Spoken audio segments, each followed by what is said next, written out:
ನಾವು ಮಲಗಿರುವಾಗ ಈ 20 ವರ್ಷದ ಹುಡುಗಿ ತನ್ನ ಅಮ್ಮನ ಬದುಕಿಗಾಗಿ ಸೈಕಲ್ ತುಳಿಯುತ್ತಿರುತ್ತಾಳೆ. ಹೆಸರು ಅಶ್ವತಿ, ವಯಸ್ಸು ಕೇವಲ 20 ವರ್ಷ.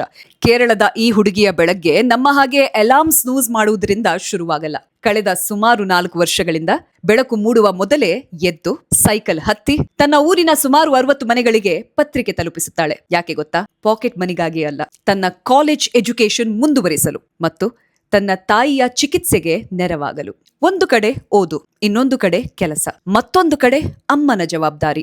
20ನೇ ವಯಸ್ಸಿನಲ್ಲಿ ಹಲವರು ತಮ್ಮ ಕನಸುಗಳನ್ನು ಹುಡುಕುತ್ತಿದ್ದರೆ, ಈ ಹುಡುಗಿ ತನ್ನ ಕನಸಿನ ಜೊತೆಗೆ ತನ್ನ ಕುಟುಂಬವನ್ನು ಹೊತ್ತು ಸಾಗುತ್ತಿದ್ದಾಳೆ. ಇಲ್ಲಿ ಬಡತನವನ್ನು ರೊಮ್ಯಾಂಟಿಸೈಸ್ ಮಾಡುವ ಅಗತ್ಯವಿಲ್ಲ, ಆದರೆ ದುಡಿಮೆಯನ್ನು ಗೌರವಿಸಲೇಬೇಕು. ಯಾಕಂದ್ರೆ ಯಾವುದೇ ಕೆಲಸ ಚಿಕ್ಕದಲ್ಲ. ತನ್ನವರಿಗಾಗಿ ಮಾಡುವ ಪ್ರಾಮಾಣಿಕ ದುಡಿಮೆಗಿಂತ ದೊಡ್ಡ ಸ್ಟೇಟಸ್ ಸಿಂಬಲ್ ಬೇರೆ ಇಲ್ಲ.